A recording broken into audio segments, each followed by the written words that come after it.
Good evening to all of you. कैसे हो आप सब?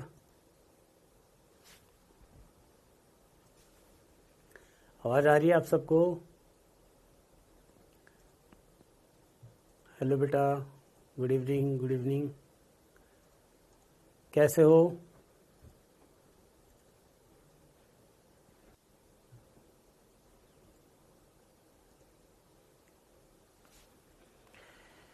हाँ जी, कल का जो टॉपिक था उसमें किसी को कोई डाउट है पहले वो बता दो। मैं बढ़िया हूँ बेटा, नमस्ते। How are you? I am fine. बढ़िया, बहुत बढ़िया बहुत बढ़िया।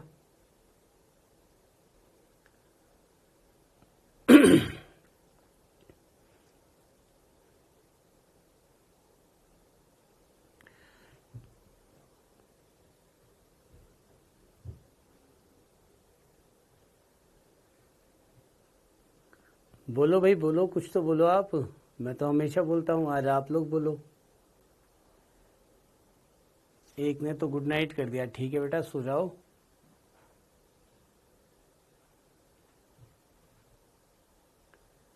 हाँ बिल्कुल अमित, हिंदी वर्ड याद कर लो, उसका फुल फॉर्म सिंबल की बजाय। मेरे पास है ना।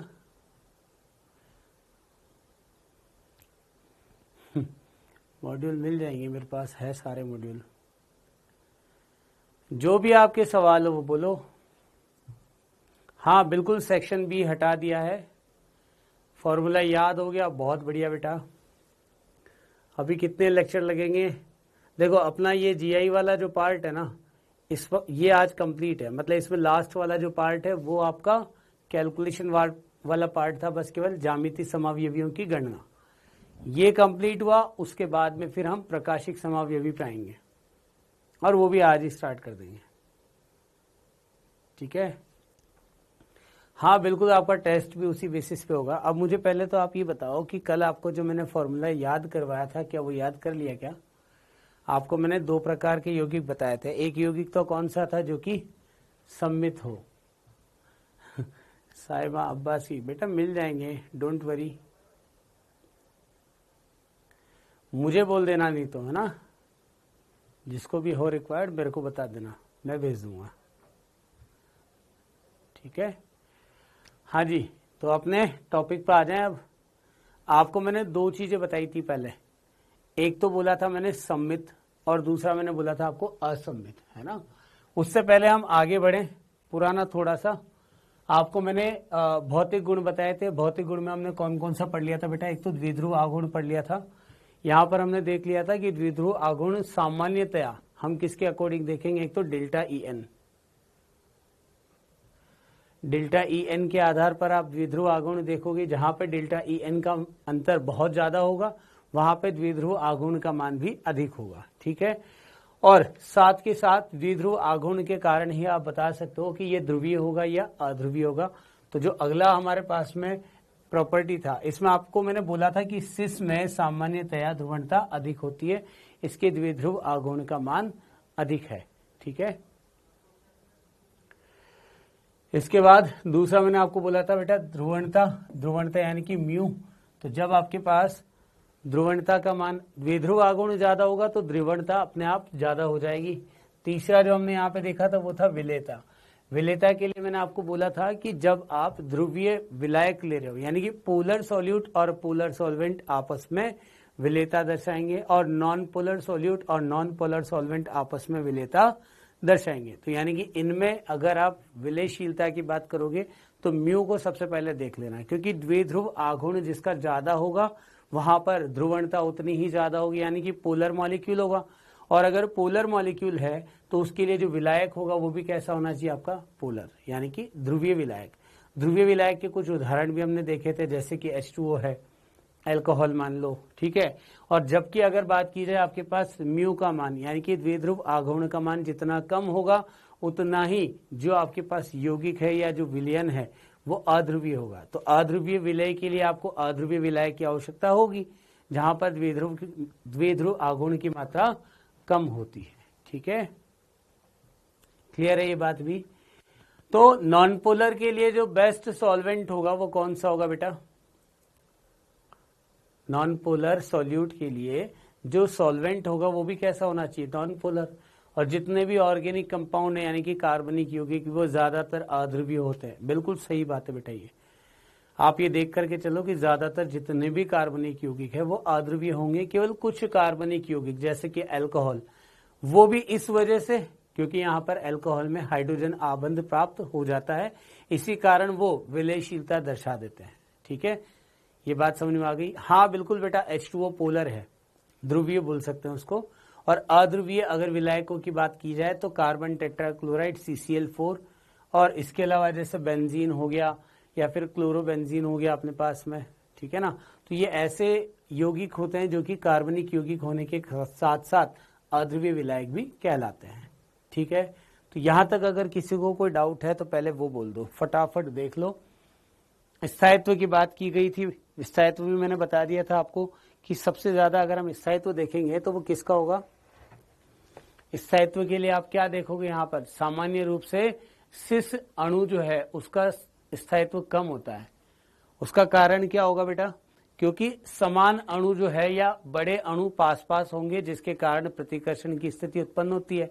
और जहां पे प्रतिकर्षण ज्यादा होता है वहां पर स्थायित्व कम होता है। ये बात क्लियर है क्या?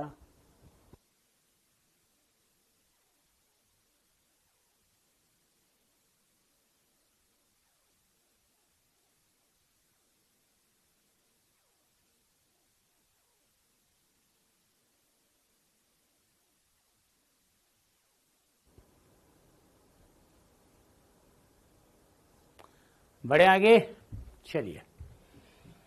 इसका भी आपको मैंने बता दिया था। गलनांक के बारे में मैंने बोला था कि गलनांक किस पर निर्भर करता है बेटा? पैकिंग एफिशिएंसी यानी कि संकुलन दक्षता। जहां पर पैकिंग एफिशिएंसी ज्यादा होती है वहां पर रिक्त स्थान कम से कम होगा।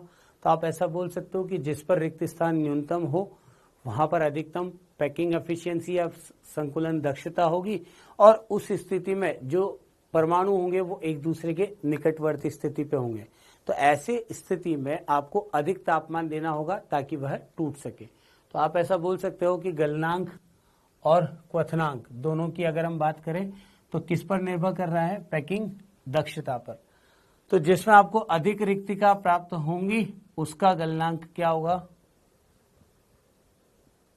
जिसमें अधिक रिक्तिका होगी यानी कि वहां पर संकुलन दक्षता क्या होगी बेटा? कम। और जहां पर रिक्तिका कम होगी वहां पर पैकिंग एफिशिएंसी क्या होगी? अधिक। तो पैकिंग एफिशिएंसी जिसकी ज्यादा होती है ना, उसको ठोस से द्रव में परिवर्तित करने के लिए आपको ज्यादा तापमान देना पड़ेगा, यानी कि उसका गलनांक अधिक होगा। ठीक है, तो आपको अगर बोला जाए समपक्ष और विपक्ष दोनों में किसका ज्यादा होगा? तो विपक्ष। हाँ जी, इसके अलावा ये एग्जाम्पल भी हमने कल देख लिया था। अब हम बात करते हैं यहाँ पे एक फॉर्मूला की। फॉर्मूला क्या होता है? ज्यामितीय समावयवों की संख्या की गणना। जब आपको यौगिक असममित हो तब आप जीआई की संख्या कैसे ज्ञात करोगे बेटा? 2 की पावर n। और जब आपका यौगिक सममित हो तो जीआई की संख्या ज्ञात करना है। तो आप लिख सकते हो यहाँ पे 2 की पावर n-1 प्लस 2 की पावर p-1। अब आपके दिमाग में क्वेश्चन चल रहा होगा कि सर p कैसे ज्ञात करेंगे, या फिर जैसे यहाँ पर अगर आपको बोला गया कि n का मान सम है या n का मान विषम है तो उस स्थिति में जीआई की संख्या कैसे प्राप्त होगी? तो उस स्थिति के लिए आपको एक नया फॉर्मूला यहाँ पर हम देख करके अभी लिख देंगे। इसमें यहाँ पे फॉर्मूला आपको चेंज करना पड़ेगा। फिर ये 2 लिखा हुआ है ना, इसको थोड़ा सा चेंज कर लेना। पहले तो सिर्फ एक ही बार 2 आएगा इसमें। ये 2 जो है 2 की पावर n-1 प्लस 2 की पावर p-1 जो यहां पर मैंने लिख दिया है। अच्छा, एक और चीज बताओ, इसको और भी परिवर्तित किया जा सकता है क्या?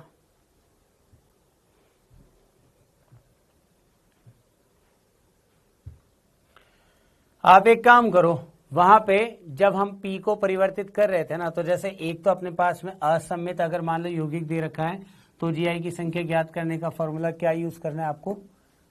2 की पावर n। जब आप यहां पर जीआई की संख्या ज्ञात करोगे और सममित आपको दे रखा है तो फिर आप कौन सा फॉर्मूला यूज करोगे बेटा? 2 की पावर n-1 प्लस 2 की पावर p-1।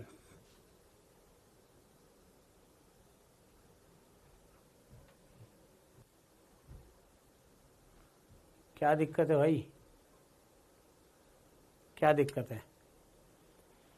n क्या होता है वो मैं आपको बता देता हूं, सुन लो ध्यान से। n का मतलब होता है कि वह स्थिति जहां पर प्रतिबंधित जो घूर्णन है वो पॉसिबल है। अब प्रतिबंधित घूर्णन कितनी स्थितियों पर पॉसिबल होगा उनको आप काउंट करके लिखोगे, वो n कहलाएगा। मान लो किसी एक स्थिति पर डबल बॉन्ड के सापेक्ष अगर आपको दिखाई दे रहा है कि यहां पर केवल प्रतिबंधित घूर्णन पॉसिबल है तो n का मान वहां पे 1 हो जाएगा।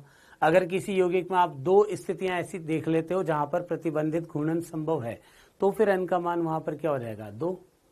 तो एक अगर दे दिया इसका मतलब तो वो विषम, और अगर दो स्थिति पर ऐसा हो रहा है तो फिर क्या होगा, वो सम स्थिति। तो यहां पर देखो, यदि आपको बोला जाए कि n बराबर सम है या n बराबर विषम है, तो जब n का मान सम हो तब आपको ये उपयोग करना है, और जब n का मान विषम हो तब आपको ये फॉर्मूला यूज करना है। अब मैं आपको इसको एक मॉडिफाइड फॉर्म में लिखवा देता हूं बेटा। यहां पर जैसा आपने फॉर्मूला लिखा 2 की पावर n, ये तो किसके लिए है, टोटल नंबर ऑफ GI। कब उपयोग करना है, जब आपके पास यौगिक कैसा हो, असममित। जिसको P से दिक्कत है ना वो पूरे के पूरे फॉर्मूला को किस में कन्वर्ट कर लो, n में। P से अगर दिक्कत है, क्योंकि P के बारे में आपको यहाँ पर कोई एक्स्ट्रा नॉलेज रखने की जरूरत नहीं है, आप उस P को किस में कन्वर्ट कर सकते हो, n में। तो एक काम करते हैं ना, क्यों ना हम ऐसा करें कि जब आपके पास में सममित यौगिक है, देखो आपको यौगिक कैसा दे रखा है, सममित, तो फॉर्मूला क्या होगा बेटा आपके पास में 2 की पावर n-1 प्लस 2 की पावर, अब यहाँ पे जब सममित यौगिक हो और उस स्थिति में आपके पास यौगिक कैसा हो, विषम, उसकी बात कर रहा हूं, ठीक है ना। पहला तो सममित यौगिक और n का मान विषम हो, ठीक है ना। तो n का मान विषम हो और सममित यौगिक हो, तो उस स्थिति में आप फॉर्मूला क्या करोगे बेटा, 2 की पावर p-1 लिखा हुआ है तो आप यहां पे n+1 अपॉन 2 कर सकते हो क्या। 2 की पावर n-1 और 2 की पावर p-1 जो है ना उसकी जगह क्या कर दोगे, n+1 अपॉन 2 -1, ये कर दो, कोई दिक्कत नहीं है। और अगर आपको दे दिया यहां पर कि सममित यौगिक है,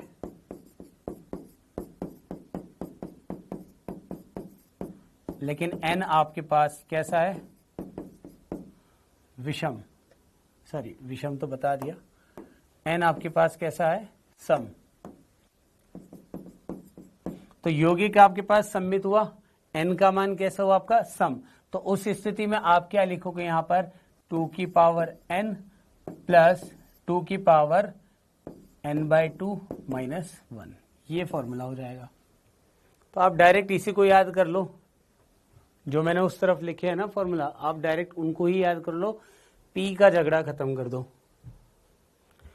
P का झगड़ा खत्म कर दो। अच्छा, इसको बिल्कुल सिंप्लीफाइड फॉर्म में कैसे लिखेंगे आप बताइए, n+1 अपॉन 2 -1। अगर मैं इसको सामान्य रूप में लिखना चाहूं तो क्या लिखेंगे, सॉल्व करके बताओ आप, एलसीएम ले लो, n-1 के रूप में अगर आप लिख रहे हो ना तो पहले n+1/2 को सॉल्व करना पड़ेगा, फिर उसके बाद -1 करना पड़ेगा। तो क्या मैं यहाँ पे इसकी जगह पे n-2/2 कर सकता हूँ क्या, n-2/2। चलो कोई बात नहीं, आप सॉल्व करो इसको पहले, उसके बाद में हम इस पे बात करेंगे। जल्दी से इसको देख लो पहले, क्या कोई दिक्कत है क्या इस फॉर्मूला में, आपको कहीं पे कोई समस्या है तो बता दो, फिर इस पे बेस्ड क्वेश्चन करेंगे, तब कॉन्सेप्ट क्लियर हो जाएगा आपको।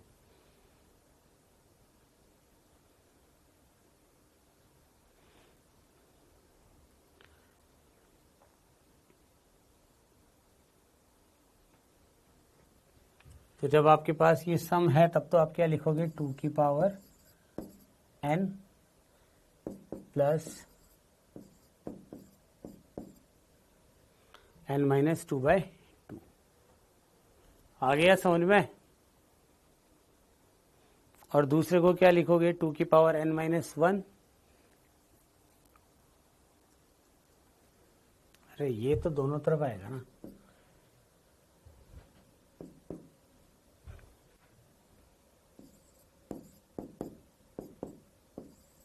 अब यहां पे आपने चेंज किया था केवल 2 की पावर n+1/2 -1। क्या लिखूं बताओ? P वाला सही है, अगर आपको लग रहा है ठीक है, अच्छी बात है, लेकिन आपको P वाला सॉल्व करने में 4 फॉर्मूले याद करने पड़ेंगे। और अगर आप डायरेक्ट ये फॉर्मूला याद कर लोगे ना, तो आगे चल करके एक टॉपिक आएगा अपना ऑप्टिकल आइसोमर में, जहां पे आपको ये पता करना होगा कि कुल कितने प्रकाशिक समावयवियों की संख्या है, तो उसमें भी आपको यही फॉर्मूला काम आएगा। तो सबसे अच्छा तरीका है कि आप इस P को हटा करके P की जगह सीधा N में कन्वर्ट कर दो। मैंने फॉर्मूला P की फॉर्म में भी लिखवा दिया है, अगर आपको वो आसान लग रहा है आप वो कर लो, बट मेरा जो सजेशन है वो मैंने आपको बता दिया है। ठीक है, मुझे पहले बताओ यहाँ पे 2 की पावर n+1/2 -1 को क्या लिखा सकते हैं? बताओ। जहां पे आपने यहाँ n-2/2 लिखा, यहाँ पे क्या आ जाएगा? n-1/2 लिख सकता हूं क्या? n-1/2 तो बहुत आसान हो जाएगा ना। जब आप देख रहे हो सम्मित में ही दिक्कत है। सम्मित में आपको क्या करना है? 2 की पावर n-1 प्लस 2 की पावर n-2/2, और दूसरी तरफ क्या आ जाएगा? 2 की पावर n-1 प्लस 2 की पावर n-1/2। बस इतना सा करना है। और बाकी असम्मित की तो बात करें तो वहां पर 2 की पावर n से डायरेक्ट आपको फॉर्मूला मिल रहा है। तो P का झगड़ा सिर्फ कहां पे काम आएगा? आपके सम्मित यौगिकों में। ठीक है, चलो अब इस पे बेस्ड क्वेश्चंस पे बात करते हैं हम।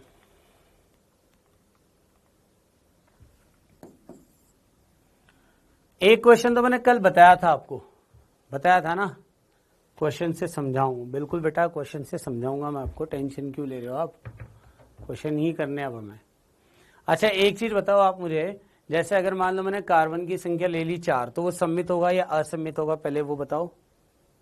कार्बन की संख्या यदि 4 ले ली तो वो सम्मित होगा या असम्मित होगा?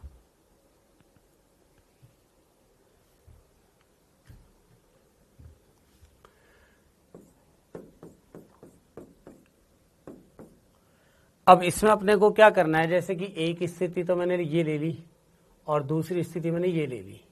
ठीक है, हाइड्रोजन हमें यहाँ पे पूरा कंप्लीट कर देना है। तो ये CH3 हो गया, यहाँ पे CH हो गया, यहाँ पर भी आपके पास CH आ गया,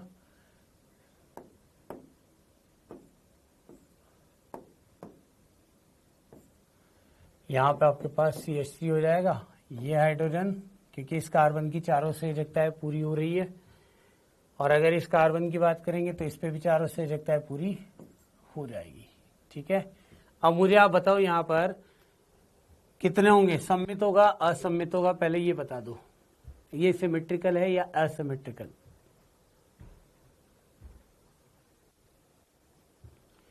CH CH CH,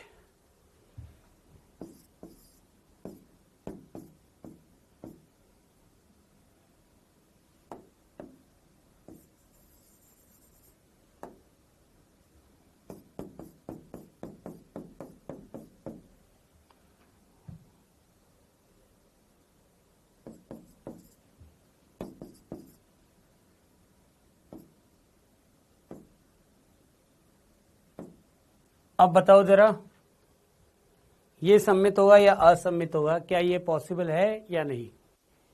ये पॉसिबल है या नहीं, ये भी बता दो। देखो CH डबल बॉन्ड CH, यहां पे भी क्या किया हमने?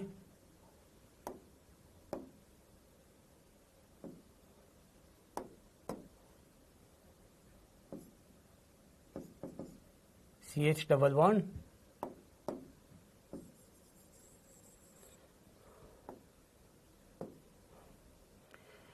मैं यौगिक अगर यहाँ पे लिख दूं तो कोई दिक्कत थोड़ी है।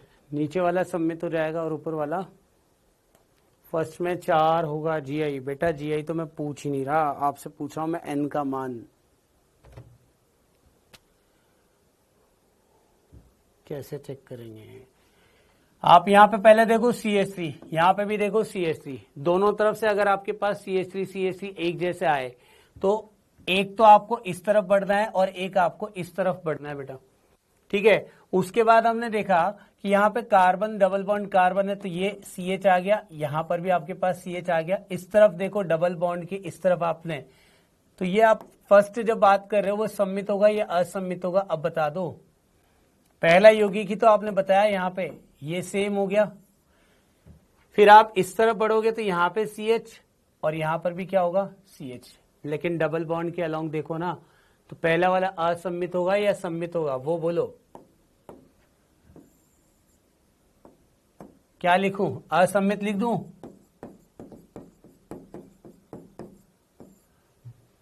असम्मित होगा ना, एसिमेट्रिकल। अब यहां पे आप ये देखो कि n के मान कितने हैं,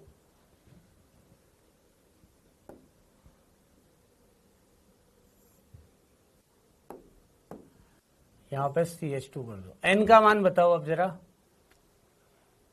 बोलो बेटा n का मान बताओ, n क्या होगा यहां पे। पहले इन दोनों को देख लो आप, जैसे ये कार्बन डबल बॉन्ड कार्बन है, इस तरफ आपने देखा एक हाइड्रोजन और यहां पे भी एक हाइड्रोजन, ठीक है ना। यहां पे हम बात करेंगे तो एक तरफ तो हाइड्रोजन है और दूसरी तरफ ये पूरा समूह है, तो बताओ क्या ये GI शो करेगा क्या। n का मान 2 कैसे हो जाएगा भाई, यहाँ पे हाइड्रोजन और हाइड्रोजन दोनों क्या है, समान है ना, तो इसका मतलब ये तो पॉसिबल नहीं है। अब जरा यहाँ पे बात करेंगे तो इसमें क्या होगा, आपके पास जो कार्बन दे रखा है, इसको हटा रहा हूं मैं, पहले फर्स्ट की बात खत्म करूंगा फिर सेकंड पे आऊंगा। यहाँ पे कार्बन डबल बॉन्ड कार्बन देखो, ये है हाइड्रोजन, यहाँ पे है CH3, यहाँ पे आपके पास हाइड्रोजन और इसके पास ये पूरा का पूरा समूह है, तो आप ये बोल सकते हो ना कि n का मान कितना हुआ बेटा, यहाँ पे 1, ठीक है, तो n का मान 1 है। अब यहां पे अगर आपसे पूछा जाए कि असम्मित और n का मान आपके पास विषम, बताओ फॉर्मूला कौन सा लगेगा। पहला तो आप लिख दोगे 2 की पावर n-1 प्लस 2 की पावर कितना होगा, देखो आप ये आपके पास में क्या है विषम, तो विषम के लिए हमने क्या लिखा था 2 की पावर n-1/2। अब इसको सॉल्व करके आंसर बता दो, इसको सॉल्व करके आंसर बता दो बेटा, पहले आइडेंटिफाई करना होता है इसमें। बताओ n का मान 1 रखेंगे तो कितना आएगा, यहाँ पे तो 2 की पावर 1-1 प्लस 2 की पावर 1-1/2, ठीक है। सॉल्व करेंगे तो ये तो 2 की पावर 0 आ गया ना, यहाँ पे कितना आएगा आपके पास में, अरे बोलो भाई, n-1 मतलब 0, 1-1 कर दोगे तो 0/2 मतलब क्या हो गया 2 की पावर 0, तो इसको आप 1 + 1 लिख सकते हो क्या 2। n का मान समझ में नहीं आया, n का मान मैंने क्या बोला था बेटा, वो द्विबंध की स्थिति जहां पर प्रतिबंधित घूर्णन संभव है, तो यहां पर प्रतिबंधित घूर्णन केवल इस स्थिति वाले द्विबंध के सापेक्ष है, क्योंकि आपको पता होगा जब हम डबल बॉन्ड के साथ में जुड़े हुए प्रत्येक कार्बन जो कि sp2 संकरित है उसके साथ में जुड़े हुए समूह को देखेंगे तो वो भी तो असमान होना चाहिए था। आप इस तरफ वाले अगर डबल बॉन्ड की बात करोगे तो यहाँ पे तो CH2 लगा हुआ है, CH2 का मतलब क्या हो गया, हाइड्रोजन हाइड्रोजन समान, तो उस स्थिति में 2 हाइड्रोजन समान होने के कारण हम इसे प्रतिबंधित घूर्णन या GI नहीं मानेंगे। यहां पर इसके सापेक्ष ये GI प्रदर्शित कर देगा क्या, मुझे ये बता दो। ये 1 है और ये 2 है, बताओ फर्स्ट वाले डबल बॉन्ड के सापेक्ष या सेकंड वाले डबल बॉन्ड के सापेक्ष, कहां पर GI शो करेगा, ये फर्स्ट या सेकंड।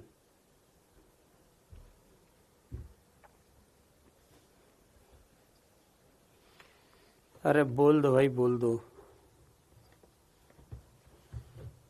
कहां पर GI शो करेगा, सेकंड के सापेक्ष, तो यही तो मैं आपको इतनी देर से बोल रहा हूं ना कि सेकंड के सापेक्ष ये GI शो करेगा।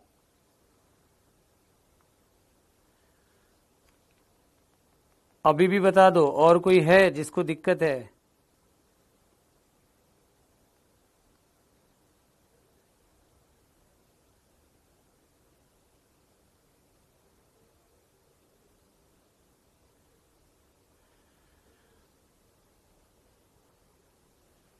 अरे मेडिकल स्टूडेंट देवा, अरे देवा, मैं भूल गया था ना। यहाँ पे n का मान आपके पास 1 - 1 कितना होगा बेटा? 1/2 करोगे इसको। n बराबर 1 है तो 1 - 1/2 अगर हो गया तो क्या ये 0 नहीं लिखा जाएगा क्या भाई? 1 - 1 जो है वो कितना हो गया आपके पास? 0। और 0/2 आप करोगे तो कितना आएगा? यही तो होगा।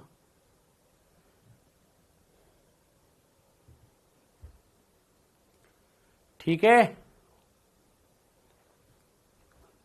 क्लियर है? तब तो आगे बढ़ूं, जल्दी बोलो।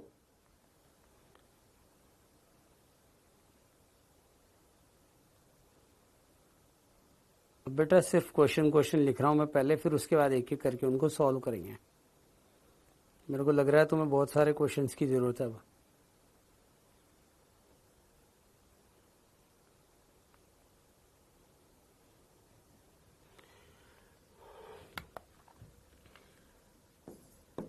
क्वेश्चन है अपने पास में, सिर्फ क्वेश्चन में लिख रहा हूं बेटा यहाँ पे, है ना। CH3 CH double bond CH, ठीक है। फिर इसके बाद single bond CH double bond CH, और लास्ट में अपने पास में आ गया C2H5। एक क्वेश्चन तो ये हो गया, ठीक। दूसरा क्वेश्चन है इसमें, CH डबल बॉन्ड CH, यहां पे आ गया आपके पास Br, इस तरफ हम CH, फिर उसके बाद डबल बॉन्ड CH, और उसके बाद में फिर से CH डबल बॉन्ड CH, और लास्ट में आ गया आपके पास Br, ठीक है। तीसरा question, PH CH double bond CH,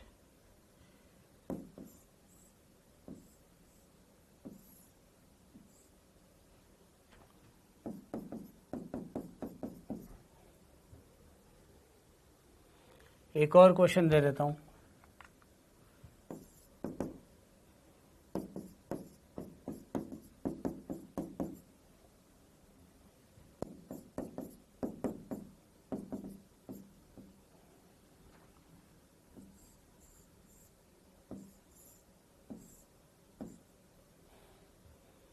चलो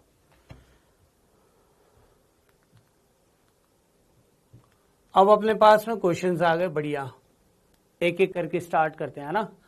सबसे पहला काम आपको क्या करना है बेटा, इसमें सम्मित और असम्मित ये दोनों को आइडेंटिफाई करना है। बताओ इस क्वेश्चन में ये सम्मित होगा या असम्मित होगा? एक तरफ CH3 है, दूसरी तरफ C2H5 है ना। तो इसका मतलब मैं डायरेक्ट क्या बोलूंगा, ये असम्मित हुआ। अब असम्मित अगर है तो फिर आप n का मान चेक करो कि n आपके पास सम है या विषम। उसको देखने के लिए आपको हर एक डबल बॉन्ड के सापेक्ष देखो। पहले जैसे ये डबल बॉन्ड है, मैंने क्या किया, कार्बन डबल बॉन्ड कार्बन, एक तरफ तो बेटा CH3, एक तरफ हो गया हाइड्रोजन, एक तरफ हाइड्रोजन, और एक तरफ ये पूरा का पूरा समूह। इसका मतलब यहां पे तो आप n को काउंट कर लोगे ना, तो एक n तो ये हो गया आपके पास। जरा इसकी बात करते हैं, इस कार्बन को भी चेक कर लो, C double bond C, H आ गया, यहां पर अपने पास में पूरा ये समूह आ जाएगा, ठीक है ना। यानी कि डिफरेंट ग्रुप हो गया, एक तरफ H आ गया और एक तरफ C2H5। इसका मतलब इस N को भी आप काउंट कर लोगे तो 2 हो गए यहाँ पे N के मान। तो N आपके पास में कितने आ गए, 2। अब क्वेश्चन ये है कि n का मान 2 आ गया आपके पास, यौगिक आपका असम्मित आ गया, तो n बराबर 2, यानी कि क्या हो गया, सम। फॉर्मूला कौन सा अप्लाई करोगे, यहाँ पे 2 की पावर n - 1 प्लस 2 की पावर n - 2/2, यही होगा। तो अब यहाँ पे n बराबर 2 है, तो पहले तो आप क्या करोगे, 2 की पावर 2 - 1 प्लस 2 की पावर 2 - 2 मतलब 0/2, तो 2 की पावर 0 हो गया ना ये भी। और इधर अपने पास में क्या आ गया, 2 की पावर 1 प्लस 2 की पावर 0। बताओ कितना होगा,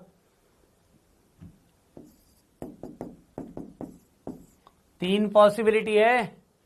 अब ये तीन पॉसिबिलिटी या तो आपके पास में दोनों के दोनों ई होंगे, या फिर ई जेड पॉसिबल है, या फिर जेड ई पॉसिबल है, और या फिर आपके पास में जेड जेड। आप देखो ये दोनों तो आपके पास में एक ही काउंट होगा ना, ई जेड या जेड ई तो एक ही काउंट होगा। एक आपके पास दोनों के जेड होने की पॉसिबिलिटी और एक आपके पास ये, तो आप बोल सकते हो कि टोटल कितनी पॉसिबिलिटी आ गई आपके पास, तीन। तो यहां पर कुल जो ज्यामितीय समावयवियों की संख्या होगी वो कितनी होगी, तीन। और यहां पर अगर आपको प्रतिबंधित गुणित जो संख्या है उसकी बात की जाए तो वो कितने होंगे यहां पर, दो। अब समझ में आ गया क्या? नेक्स्ट क्वेश्चन आ जाओ।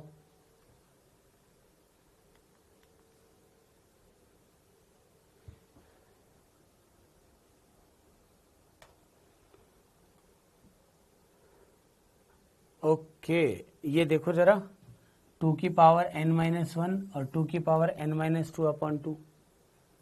ये जो एक स्टूडेंट है सर, ये फॉर्मूला नहीं है। बात समझ में आ गई क्या? सम दे रखा है, सम में p का मान कितना था, n/2, और अगर हम फॉर्मूले पे आ जाएं तो n-1 एज इट इज था, p-1 जो है उसकी जगह पे मैंने क्या लिखा, n/2 -1। ठीक है, बढ़े आगे। चलो अब इसके बाद इस क्वेश्चन की बात करते हैं। ध्यान से समझ लो, n को कैसे ज्ञात करना है, समझ रहा हूं बहुत सारे लिखेंगे। अभी आपके बहुत सारे स्टूडेंट्स जो है, पढ़ा ये रहा हूं लेकिन डाउट पुराने चल रहे हैं। ठीक है, तो अभी के टाइम पे शायद आपको इस टॉपिक में इंटरेस्ट नहीं है, इसीलिए आप पुराने डाउट पूछ रहे हो। नाम भी बोल दूं मैं, विशाल। बेटा अभी मैं कोई आंसर नहीं दूंगा, मेरा इधर फ्लो चल रहा है, सारे स्टूडेंट इधर ध्यान दे रहे हैं। तो अभी के टाइम पे आप इधर ध्यान दो, इसको समझ लो, वरना अगले लेक्चर में फिर आप बोलोगे सर इसमें कैसे क्या हुआ था। तो मैं आगे आगे बढ़ता जाऊंगा, तुम पीछे रहते जाओगे, तो तुम्हारा डाउट बाद में पूछ लेना।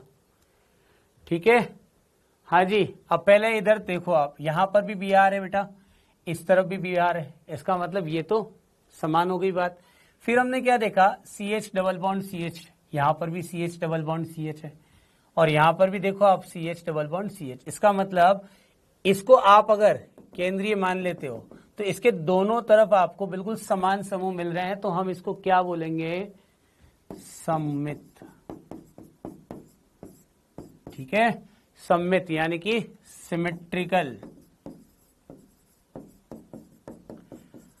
अब सममित में फॉर्मूला कौन सा लगता है बताओ, पहले n ज्ञात कर लेते हैं। इसमें n बराबर, देखो पहले आपने ये वाला कार्बन लिया, कार्बन डबल बॉन्ड कार्बन।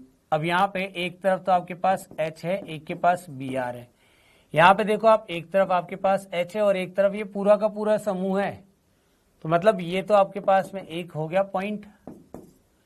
फिर जरा इस डबल बॉन्ड की बात करेंगे। इस डबल बॉन्ड में भी एक तरफ हाइड्रोजन है और एक तरफ पूरा ये समूह आ गया, एक तरफ हाइड्रोजन और एक तरफ ये पूरा समूह। इसका मतलब ये भी आपके पास काउंट होगा, तो n बराबर 2 तो हो गए।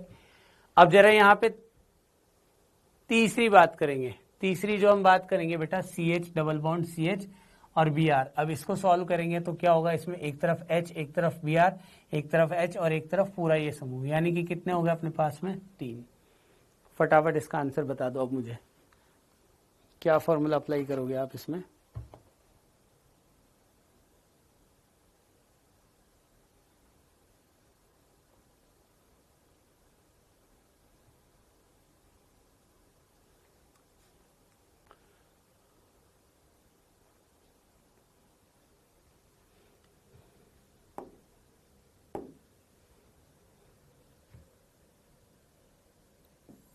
एक गलती जो सब कर गए वही मैं कर गया।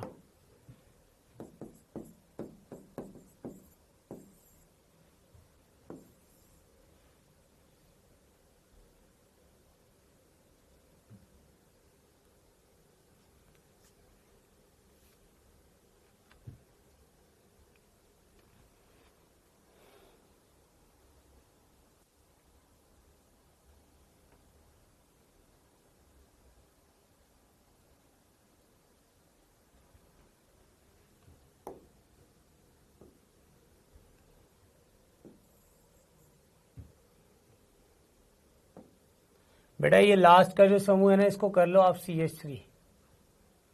ये लास्ट वाला जो समूह है इसको CH3 कर देना वहां पे, जिसमें आपने C2H5 लिखा था ना, उस C2H5 वाले में आप CH3 कर देना बस केवल। ठीक है,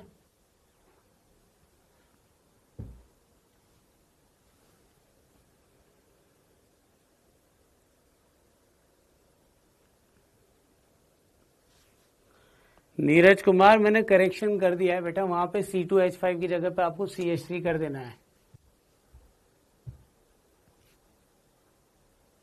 विशाल गलती वाली बात नहीं है बेटा, अभी जो चल रहा है ना टॉपिक, पहले उसकी बात करें। तबीयत तो खराब हो जाती है, उसमें कुछ नहीं किया जा सकता। तो ये सम्मित होगा, और अगर सम्मित हुआ तो उस आधार पे आप इसका क्या लिखोगे? ये सम्मित हो जाएगा, ये सम्मित हो जाएगा क्या, बताओ जरा। क्यों? इस तरफ से आप बढ़ोगे, देखो पहला जो आपके पास समूह है वो CH3 है। आपको क्या करना है, किसी भी एक को पॉइंट लेकर के चलो बेटा, कोई भी एक पॉइंट। अब कोई भी एक पॉइंट अगर आपने ले लिया तो फिर किस आधार पे आप इसको सम्मित बोलोगे और किस आधार पे असम्मित?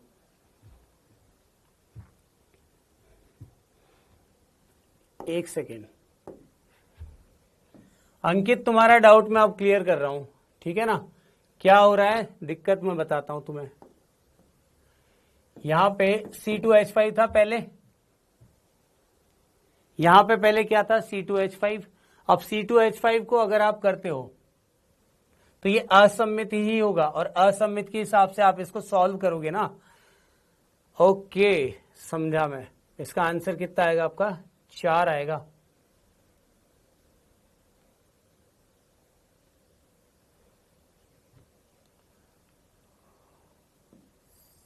फॉर्मूला यही लगेगा ना, इसको सॉल्व कर लो एक बार। फॉर्मूला तो यही रहेगा, असम्मित होगा, ठीक है। यहाँ पे n का मान आपके पास 2 आ गया जो कि सम है, और सम के लिए हम जो फॉर्मूला लगाते हैं वो कौन सा है, यहाँ पर ये रहा। तो n-2 n/2 -2। ओके, तो कितना आएगा इससे जब सॉल्व करेंगे हम?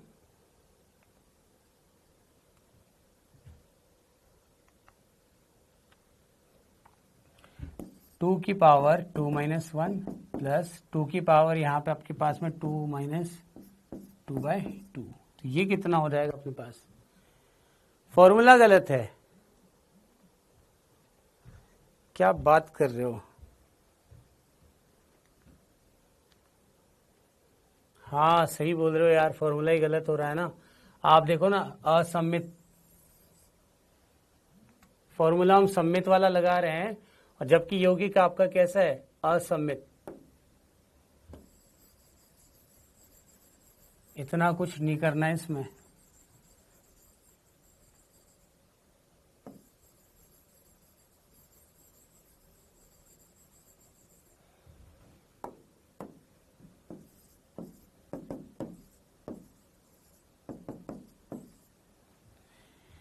यौगिक आपका असम्मित अगर है तो फॉर्मूला क्या था आपका, 2 की पावर n था ना डायरेक्टली। तो फॉर्मूला गलत होने की वजह से ये पूरा आंसर गलत हो गया। लेकिन एक बात और ध्यान रख लो, अगर यहां पर ये यौगिक आपका सम्मित मतलब असम्मित तो ठीक है, चलो हमें पता लग गया 2 की पावर n। लेकिन अगर यौगिक आपका सम्मित होता और उसके बाद आप n की वैल्यू 2 अगर पुट करके सॉल्व करते तो फिर आंसर कितना आता है इसका? 3। ठीक है, अभी आएगा क्वेश्चन भी ऐसा, एक और क्वेश्चन है, जरा इसके बारे में बता दो पहले, इसका क्या आएगा आंसर? चेक कर लेना बेटा अच्छे से, पहले सम्मित है या असम्मित है यौगिक को देख लो। यहाँ पे आपके पास में पहले कोई एक पॉइंट सेलेक्ट कर लो, ऐसा भी हो तो कोई भी एक पॉइंट सेलेक्ट कर लो।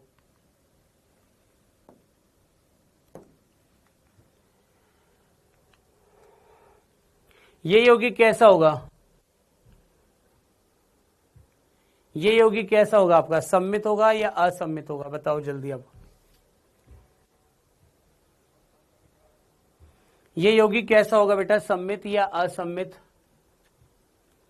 सिमेट्रिकल है। अगर सम्मित है तो हम कौन सा फॉर्मूला अप्लाई करेंगे इसमें? देखो 6 8 इनकी बात नहीं करेंगे, पहले मुझे बताओ ये आपके पास जो सम्मित है या असम्मित है कैसे देखेंगे? हमने क्या किया, कोई भी एक पॉइंट ले लिया, इनमें से 3 जगह पे आपको डबल बॉन्ड दिखाई दे रहे हैं, तो 3 जगह पे जो डबल बॉन्ड है आप किसी भी एक पॉइंट को ले लो, या तो बिल्कुल सेंट्रल पॉइंट देख लो। सेंट्रल पॉइंट कौन सा देखेंगे हम?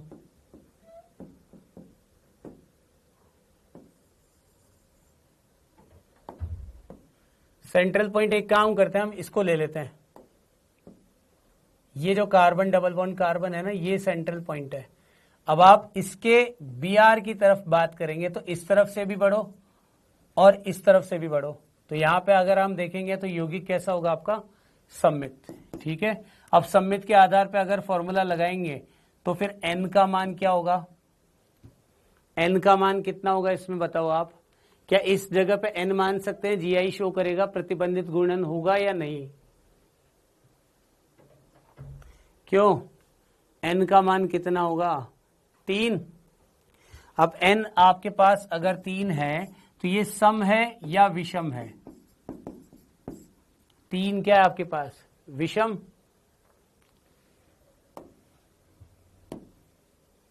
तीन आपके पास अगर विषम है तो विषम की स्थिति में क्या फॉर्मूला लगेगा बेटा? 2 की पावर n-1 प्लस 2 की पावर n-1/2, यही फॉर्मूला लगेगा। तो इस फॉर्मूला को आप यहां पर अप्लाई करेंगे, 2 की पावर n-1 प्लस 2 की पावर n-2/2। तो अब आप यहां पे n का मान कितना लिखेंगे? 3 है, तो 2 की पावर 3-1 प्लस 2 की पावर 3-2/1 कितना होगा? ये क्या आएगा इसका आंसर बेटा? n बराबर आपका कितना आएगा?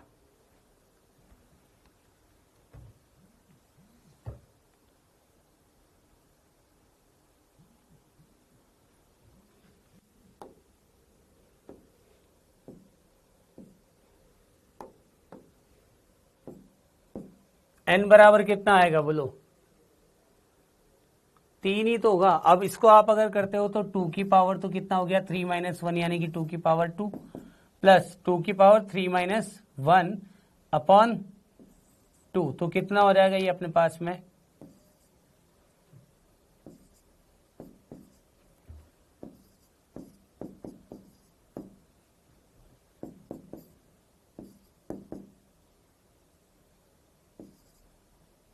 कितना हुआ?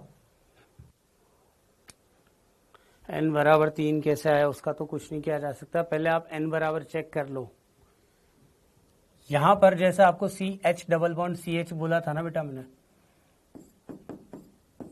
एक हाइड्रोजन और एक ब्रोमीन, एक हाइड्रोजन और एक पूरा का पूरा समूह। तो आप बताओ क्या यहाँ पे प्रतिबंधित घूर्णन होगा क्या?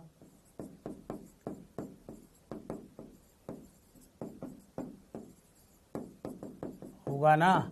तो एक, फिर उसके बाद यहां पर भी चेक करो, आंसर 6 आएगा। बिल्कुल सही है वो आंसर आपका। लेकिन यहां पर भी n की बात करेंगे तो n का मान यहां पर भी कंसीडर किया जाएगा ना, और तीसरा मान यहां पर होगा। तो टोटल कितने हो गए अपने पास में? 6। आंसर 6 होगा इसका। बिल्कुल सही। बताओ इसका क्या होगा? इसको सॉल्व करने के टाइम पे आपको एक बात देखनी है बेटा, वो क्या है? डबल बॉन्ड के सापेक्ष भी देखना है और साथ के साथ वलय के सापेक्ष भी। वलय के सापेक्ष जब आपको बताया गया था तब मैंने एक पॉइंट बोला था। क्या पॉइंट था? कि कम से कम 2 sp3 युक्त कार्बन पर भिन्न प्रकार के समूहों का होना। ठीक है, तो पहले आप इसका सेंट्रल पॉइंट ले लो। ये मैंने सेंट्रल पॉइंट ले लिया। अब इस सेंट्रल पॉइंट की इस तरफ देखो आप और इस तरफ देखो, तो आपको यहां पे फेनिल दिखाई दे रहा है। इसका मतलब ये कैसा यौगिक होगा आपका? असममित। ये बात तो समझ में आ गई? हाँ बेटा, जो द्विबंध निकाय जीआई प्रदर्शित करेगा वही n होगा। बिल्कुल सही बात है, क्योंकि जब आपको जीआई बताया था तो मैंने बोला था जीआई प्रदर्शित करने के लिए मेन कंडीशन क्या होती है? प्रतिबंधित घूर्णन, रेस्ट्रिक्टेड रोटेशन। असममित हो गया ये। अब असममित में आपसे पूछा गया n का मान बताओ।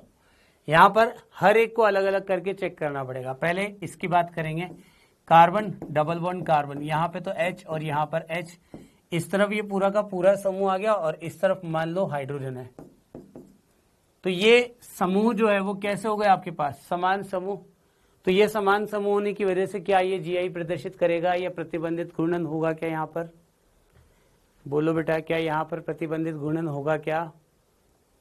इसकी बात कर रहा हूं मैं फर्स्ट नंबर पे। नहीं होगा ना, तो यानी कि इसको काउंट नहीं करेंगे।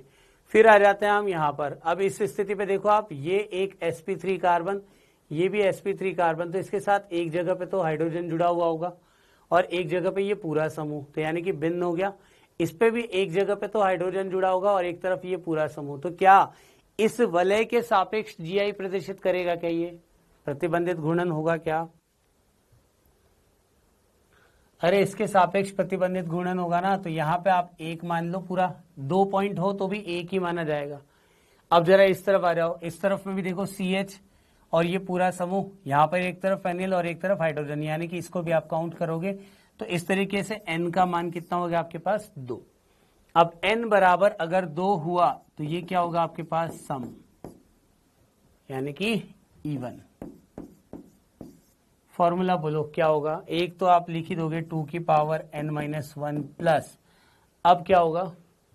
सम है तो कौन सा फॉर्मूला लगाएंगे? सम है तो फॉर्मूला क्या लगेगा बताओ जल्दी? 2 की पावर n-1/2, ठीक है। तो n का मान यहां पर आपके पास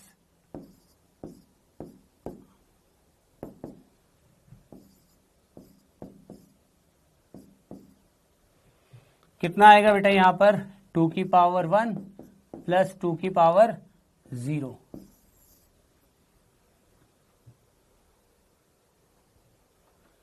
कितना होगा?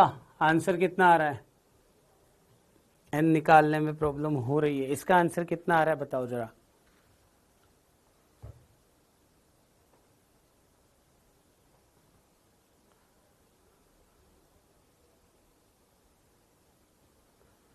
कितना आ रहा है इसका आंसर?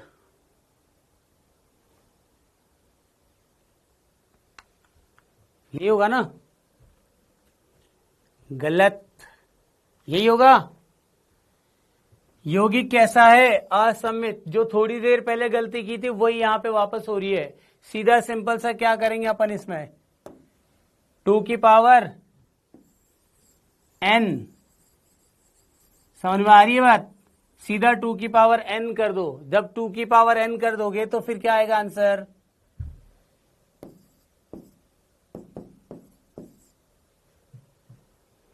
चार। तो फॉर्मूला जहां पर अप्लाई करना है उस चीज पे थोड़ा ध्यान देना पड़ेगा। एक गलती एक बार मैं कर चुका, दूसरी गलती जानबूझकर की गई है ताकि आपको ये चीज पता लगे और आइडिया लग सके। दूसरी गलती बिल्कुल जानबूझ करके की गई है। नेक्स्ट पे भी आपको अब बताना है।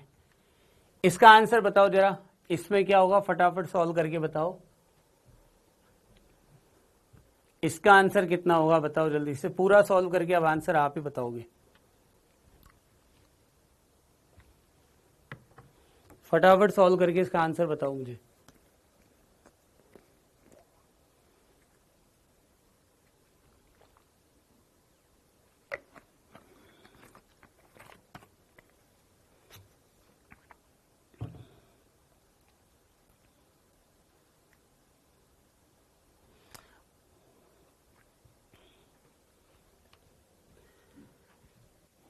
कितना आया आंसर?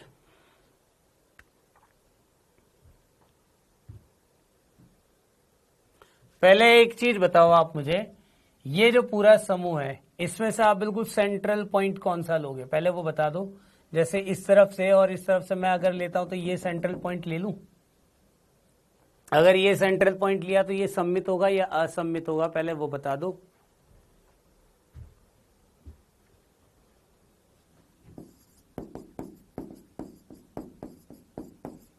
असम्मित, यानी कि फॉर्मूला क्या लिखेंगे हम यहाँ पे? 2 की पावर n। अब 2 की पावर n में हमारे लिए सबसे इंपॉर्टेंट क्या है? n को फाइंड करना। तो चलो एक एक करके n को फाइंड कर लेते हैं। पहले यहाँ पे आप देखो, क्या यहाँ पर n फाइंड होगा? मतलब n बराबर कितना होगा इसका? 1 तो यहीं पे हो जाएगा ना। यहाँ पर क्या होगा आपके पास में? 1 हो जाएगा। फिर जरा इसकी बात करते हैं। इसके सापेक्ष आप देखोगे, एक तरफ हाइड्रोजन, एक तरफ पूरा समूह, दूसरी तरफ हाइड्रोजन, दूसरी तरफ पूरा समूह, यानी कि ये भी काउंट होगा। तो n बराबर 2 तो हो गया। अब तीसरा हमें देखना है बेटा, किसके सापेक्ष? कि sp3 परमाणु जो है इस पर एक तरफ तो है हाइड्रोजन, एक तरफ है CH3। इस पे बात करेंगे तो एक तरफ है हाइड्रोजन और एक तरफ पूरा का पूरा समूह। इसका मतलब ये भी आपका काउंट किया जाएगा। तो n बराबर टोटल कितना हो गया आपके पास 3। तो n बराबर अगर हम यहाँ पे 3 लिखेंगे तो 2 की पावर 3 यानी कि आंसर कितना आएगा आपका 8। बताओ यहां तक कोई दिक्कत? बोलो भाई बोलो। तीनों स्थिति पर हम किस प्रकार से n यानी कि प्रतिबंधित घूर्णन को देख सकते हैं वो समझ में आ गया क्या?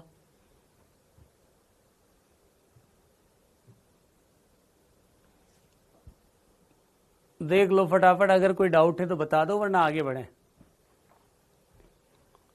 क्लियर है? ठीक है। तो ये आपके पास जो समूह था ये बिल्कुल लास्ट पॉइंट था अपना कैलकुलेशन वाला पॉइंट। इसके बाद में हम अगला जो अपना टॉपिक स्टार्ट करेंगे वो है बेटा यहां पे प्रकाशिक समावयवता, यानी कि आपका आइसोमेरिज्म वाला जो पार्ट है उस आइसोमेरिज्म वाले में हमने स्ट्रक्चरल पूरा कर लिया। और जो दूसरा अपना चल रहा था स्टीरियो यानी कि त्रिविम समावयवता, त्रिविम वाले का फर्स्ट पार्ट आपका यानी कि जीआई जिसे बोलते हो आप ज्यामितीय समावयवता वो कंप्लीट है। अब हम इसका दूसरा भाग स्टार्ट कर रहे हैं बेटा जो है आपका प्रकाशिक समावयवता यानी कि ऑप्टिकल आइसोमेरिज्म। ठीक है, ऑप्टिकल आइसोमेरिज्म जो है वो इसका लास्ट टॉपिक बोल सकते हो, लेकिन ये भी अपने आप में एक पूरी ज्यामितीय समावयवता से भी अच्छा टॉपिक है, लेकिन इमेजिन करने वाला टॉपिक है। इसमें आपको चीजों को इमेजिन करना पड़ेगा और इमेजिन करने के साथ साथ थोड़ा सा सोचना पड़ेगा, तब जाकर के आप इस टॉपिक को अच्छे से समझ पाओगे। तो कोशिश यही करो कि एक ही बार में आपको ये चीजें समझ में आ जाए, दूसरी बार का अपना कॉन्सेप्ट यहाँ पर एप्लीकेबल ना हो। ठीक है, तो चलिए अब पहले ये बताओ मुझे आप, जब हमने त्रिविम समावयवता की डेफिनेशन देखी थी कि त्रिविम समावयवी कौन से होंगे, तो उसके लिए मैंने आपको याद है सिस 2 ब्यूटीन वाला एक एग्जाम्पल बताया था। 2 ब्यूटीन ब्यूट 2 इन जिसे बोला था उसका एक एग्जाम्पल बोला था। तो उसके आधार पर हमने एक डेफिनेशन निकाली थी। क्या डेफिनेशन थी? क्या इसमें अणुसूत्र सही समान होगा? क्या इसमें अणुसूत्र समान होगा?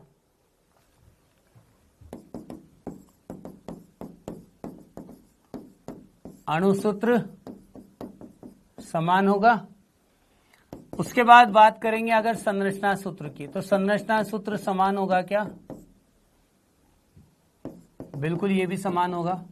लेकिन अगर आपको बोला जाए त्रिविम यानी कि 3D में, तो त्रिविम में जो व्यवस्था है वो कैसी होगी? भिन्न। ठीक है, ये बात क्लियर हो गई क्या? अणुसूत्र समान होगा, संरचना सूत्र समान होगा, लेकिन आप जो 3D में उसका अरेंजमेंट देखोगे वो कैसा होगा आपका? डिफरेंट। क्लियर है ये बात? तो अगर आपसे पूछा जाए कि ऑप्टिकल आइसोमर यानी कि प्रकाशिक समावयवी क्या होते हैं, तो प्रकाशिक समावयवी की परिभाषा क्या होगी बताइए। इस आधार पर हम क्या लिख सकते हैं? ऐसे यौगिक जिनमें अणुसूत्र समान हो, साथ के साथ संरचना सूत्र समान हो, और जो त्रिविम में भिन्न व्यवस्था दर्शाते हो, वो तो क्या कहलाएंगे आपके पास? त्रिविम समावयवी। और उन्हीं त्रिविम समावयवी में यदि हम बात करेंगे प्रकाशिक समावयवी, तो जो प्रकाश जो है यानी कि एक सिंपल लाइट जो है, उस लाइट का प्लेन पोलराइज लाइट, अच्छा प्लेन पोलराइज लाइट को बोला जाता है समतल ध्रुवित प्रकाश। तो ऐसे समावयवी जो समतल ध्रुवित प्रकाश के भिन्न भिन्न व्यवहार दर्शाते हो, उनको क्या कहा जाएगा यहाँ पर? प्रकाश समावयवी। अब मैं जो डेफिनेशन बोल रहा हूं ना, उसमें क्वेश्चन पे क्वेश्चन आपके दिमाग में आते जा रहे होंगे। मेरा डेफिनेशन मैंने क्या बोला? ऐसे यौगिक जिनका अणुसूत्र समान,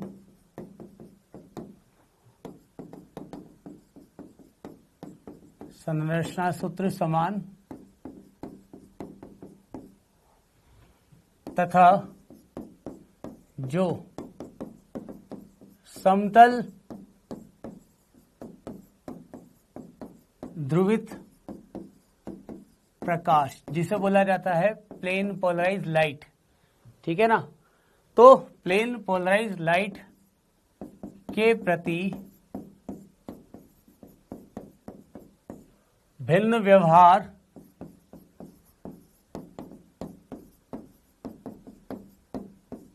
दर्शाते हो, ठीक है। ये तो क्या कहलाएंगे बेटा, प्रकाशीय समावयवी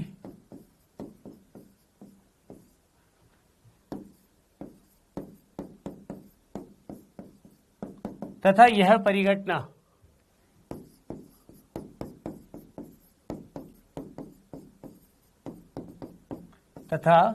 परिघटना प्रकाशिक समावयवता कहलाती है। अब यहां पर एक सबसे इंपॉर्टेंट पॉइंट जो आपको मैंने बोला वो क्या है कि समतल ध्रुवित प्रकाश के प्रति भिन्न व्यवहार दर्शाते हैं, ठीक है ना। तो समतल ध्रुवित प्रकाश के प्रति विभिन्न व्यवहार दर्शाते हैं। इस चीज को हम कैसे समझेंगे वो सबसे ज्यादा मैटर करता है। तो इस चीज को समझने के लिए आपको एक प्रयोग यहां पर बताया गया था और उस प्रयोग को कहा जाता है पोलरीमीटर प्रयोग, ठीक है। तो पहले आप एक बार इस डेफिनेशन को अच्छे से समझ लो बेटा, क्या लिखा हुआ है इसमें, क्या इस पे लिखा हुआ पॉइंट आपको क्लियर है या कोई कंफ्यूजन, कोई डाउट है आपको, वो बता दो।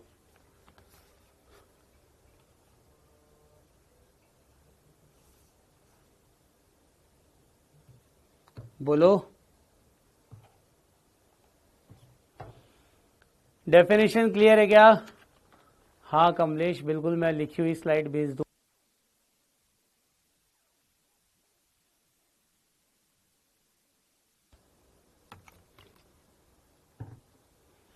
बढ़े आगे। पीपीएल समझ में नहीं आया, ठीक है बेटा। पीपीएल को समझने के लिए अब हम आगे बात करेंगे। अब हम बात करेंगे किसकी? पीपीएल की। पीपीएल का मतलब क्या होगा? समतल ध्रुवित प्रकाश। और इस समतल ध्रुवित प्रकाश को समझने के लिए आपको यहां पर एक एक्सपेरिमेंट बताया जाता है। उस एक्सपेरिमेंट को कहा जाता है बेटा पोलरीमीटर एक्सपेरिमेंट, यानी कि पोलरीमीटर प्रयोग।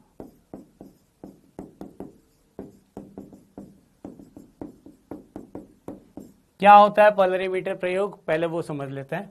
जैसे अगर मान लो मैंने आपको बोला एक सामान्य लाइट का स्रोत, ठीक है ना, सामान्य प्रकाश का स्रोत, ठीक है। तो यहां पे आपने एक सामान्य प्रकाश का एक स्रोत लिया जो कुछ इस प्रकार मैंने दर्शाया है। अब आप मुझे बताओ प्रकाश की प्रकृति कैसी होती है? क्या मैं बोल सकता हूं ये इलेक्ट्रोमैग्नेटिक वेव की तरह व्यवहार दर्शाती है? इलेक्ट्रोमैग्नेटिक वेव बोल सकते हैं ना। और इलेक्ट्रोमैग्नेटिक वेव की जो परिभाषा होती है वो क्या होती है बेटा? जिसमें आपके पास में मैग्नेटिक फील्ड और इलेक्ट्रिक फील्ड यानी कि विद्युत क्षेत्र तथा चुंबकीय क्षेत्र परस्पर एक दूसरे के लंबवत होंगे, और साथ के साथ जो उसका डायरेक्शन होगा यानी कि जिस दिशा में वो गमन कर रहे हैं उस दिशा के भी परपेंडिकुलर होंगे, यानी कि उस पर भी ये बोलो लंबवत होंगे ना। जैसे आप नॉर्मल वेव बनाते हो तो वेव कुछ ऐसे ही बनाते हो।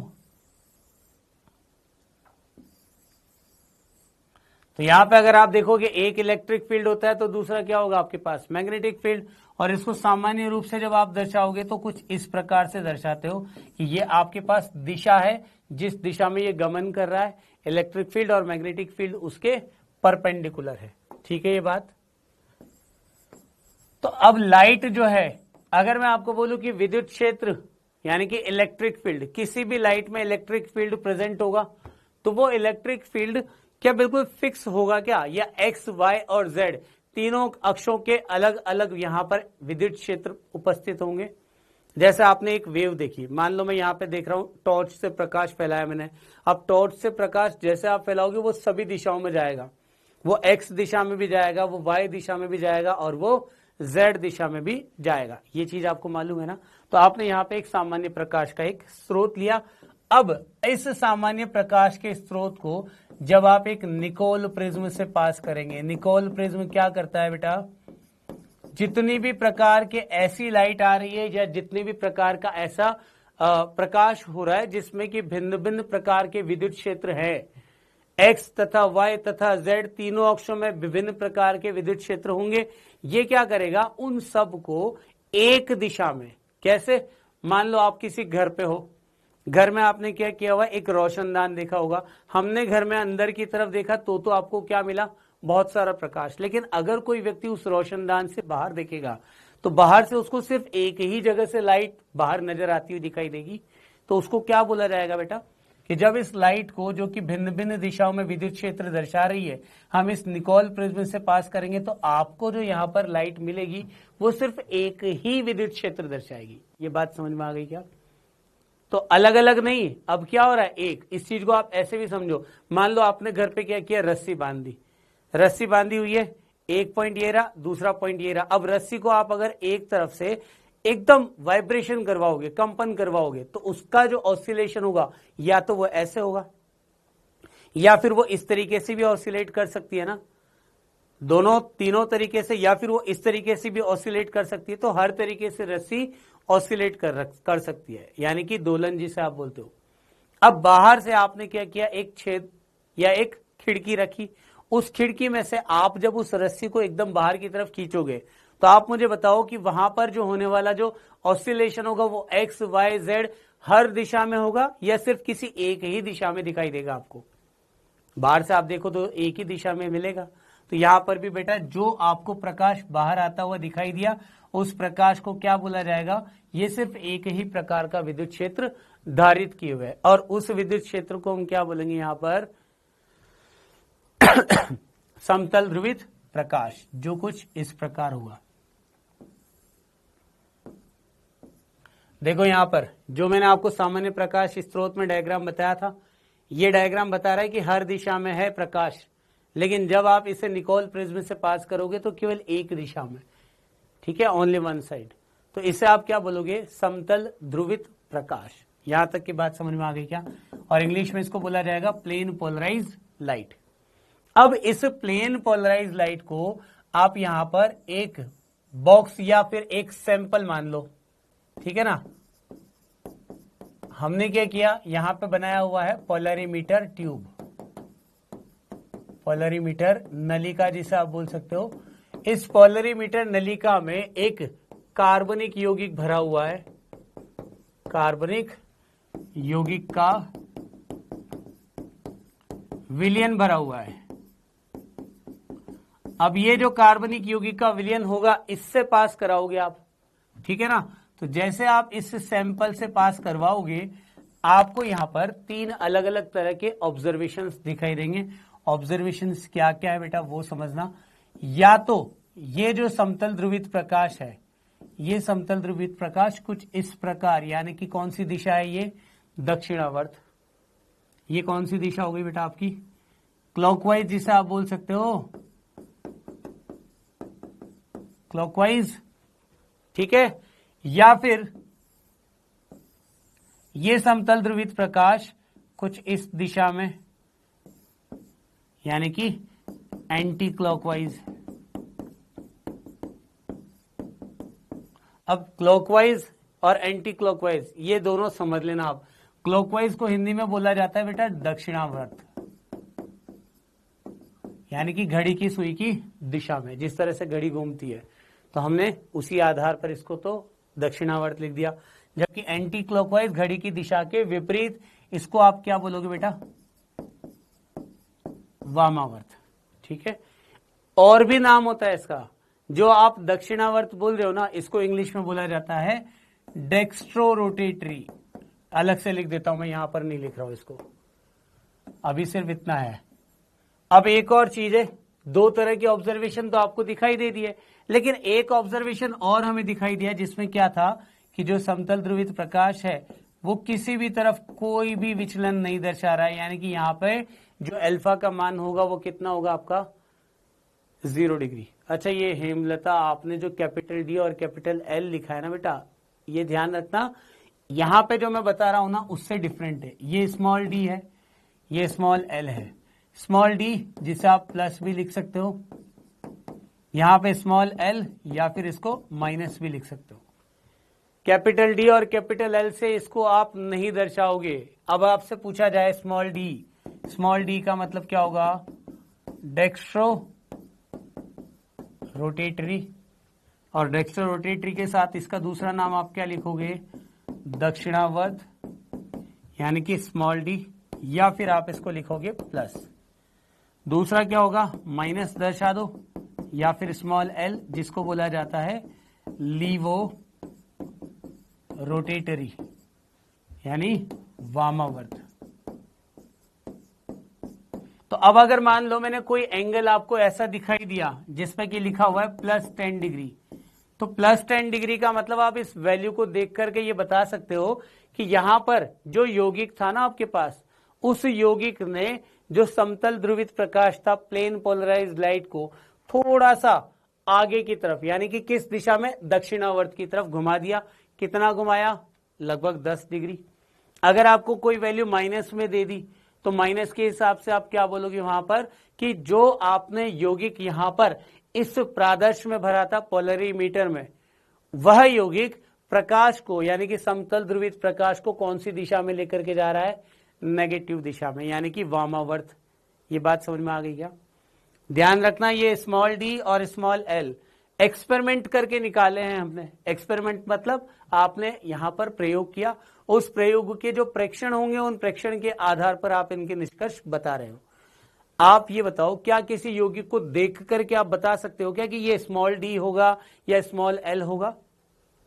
वो बोलो, क्या किसी यौगिक को देखकर हम बता सकते हैं क्या कि ये स्मॉल डी या स्मॉल एल होगा, या प्लस होगा या माइनस होगा? बिल्कुल नहीं। ध्यान रखना, ऐसा बिल्कुल भूल करके भी नहीं करना है आपको, ठीक है ना?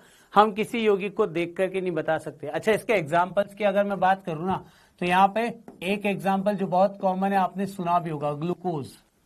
दक्षिणावर्त का एक एग्जाम्पल आप दिमाग में रख लो, ग्लूकोज होगा बेटा। वहीं वामावर्त का एग्जाम्पल क्या होगा? फ्रक्टोज। ये एग्जाम्पल तो साथ के साथ आप याद रख लो, ठीक है? अब मेरा एक क्वेश्चन है आप सबसे, ग्लूकोज का फॉर्मूला क्या होता है? ग्लूकोज का फॉर्मूला, अरे ग्लूकोज का फॉर्मूला क्या होगा? इतना टाइम थोड़ी ना लगता है यार ग्लूकोज का फॉर्मूला बताने में।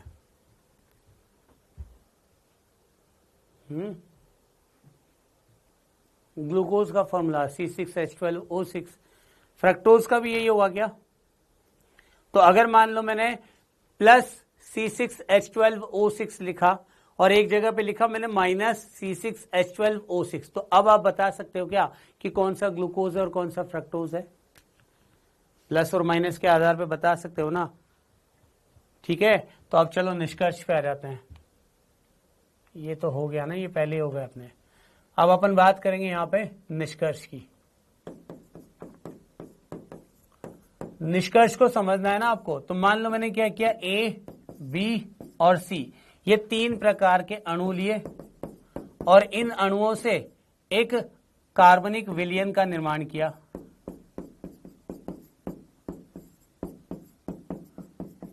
ठीक है? अब ये तीनों के तीनों क्या है? आपस में समावयवी। क्योंकि आपको मैंने जब बताया था ऑप्टिकल आइसोमर का डेफिनेशन, मैंने ये बात बोली थी बेटा, इनके अणुसूत्र और संरचना सूत्र समान होते हैं, यानी कि ये तो बोल सकते हो ना कि वो आइसोमर होंगे। तो यहाँ पे A, B, C 3 समावयवी है। इन तीनों समावयवियों का जब हमने निष्कर्ष देखा तो पता लगा A ने क्या किया, इसे दक्षिणावर्त घुमाया,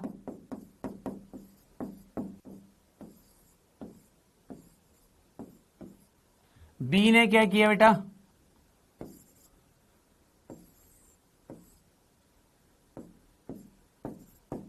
किसी भी दिशा में कोई परिवर्तन नहीं।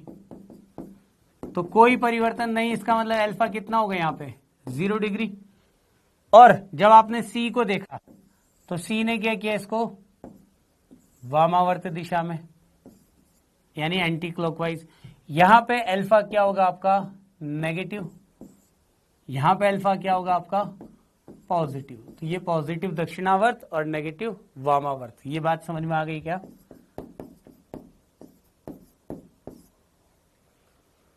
ये बात तो समझ में आ गई होगी ना। अब मुझे बताओ यहाँ पे प्रकाशिक समावयवी कौन कौन है, बस इस क्वेश्चन का आंसर दे दो। प्रकाशिक समावयवी कौन कौन होंगे ये बता दो। इन तीनों में से कौन कौन प्रकाशिक समावयवी होंगे? ए, बी, सी तीनों होंगे, या ए होगा सिर्फ, या बी होगा सिर्फ, या फिर सी होगा सिर्फ, या फिर दो होंगे, कोई भी दो।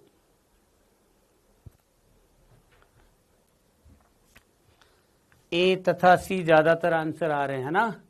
बस यहीं पे आकर के आप क्वेश्चन को गलत कर दोगे बेटा। ध्यान रखना, मैंने यहां पर जब आपको पूछा ना कि भिन्न भिन्न प्रकार के व्यवहार दर्शा रहे हैं पीपीएल के प्रति, देखो आप पीपीएल मतलब समतल ध्रुवित प्रकाश, तो समतल ध्रुवित प्रकाश को एक ने क्या किया बेटा? दक्षिणावर्त घुमा दिया, एक ने क्या किया? वामावर्त घुमा दिया, लेकिन एक ने किसी भी दिशा में नहीं घुमाया।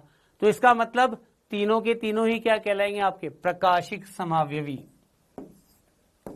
तीनों ऑप्टिकल आइसोमर, ठीक है।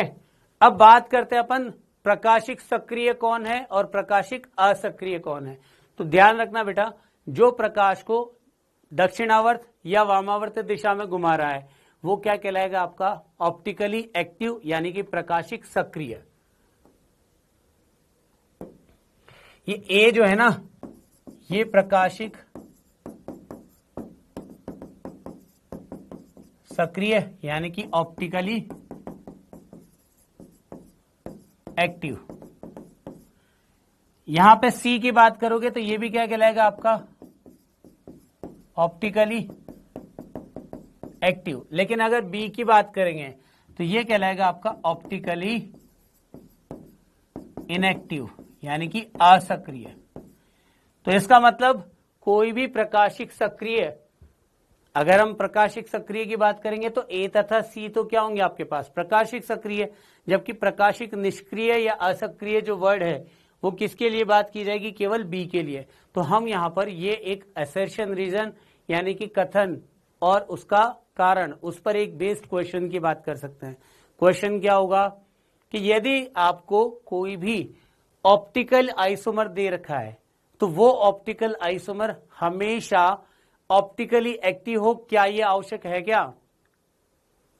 इस एग्जाम्पल से ये बात समझ में आ गई होगी कि ये जरूरी नहीं है कि कोई भी ऑप्टिकली एक्टिव यौगिक ऑप्टिकल आइसोमर हो, या जो भी आपके पास ऑप्टिकल आइसोमर है वो सारे के सारे ऑप्टिकली एक्टिव हो। ये बात समझ में आ गई।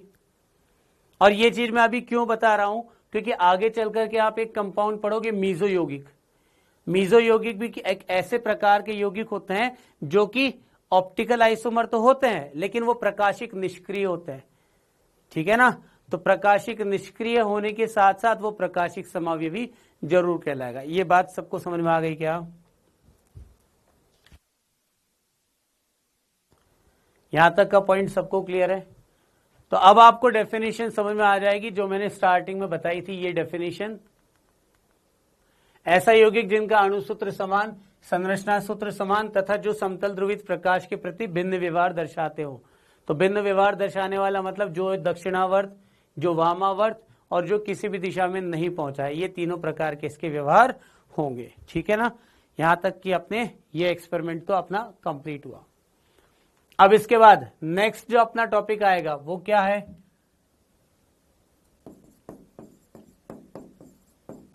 प्रभावित करने वाले कारक। पीपीएल को प्रभावित करने वाले कारक, यानी कि समतल ध्रुवित प्रकाश को प्रभावित करने वाले कारक, ठीक है। एक काम करते हैं, यहां से हम नेक्स्ट लेक्चर में स्टार्ट करेंगे। आज के लिए इतना ही रखते हैं बेटा, नेक्स्ट लेक्चर में करेंगे बाकी मंडे को। और हो सके तो ये जितना आपने पढ़ा है उस पर बेस्ड अगर आपके पास कुछ मटेरियल हो उससे एक बार पढ़ लेना इस टॉपिक को, ठीक है। तो मिलते हैं नेक्स्ट लेक्चर में। Thank you, bye bye.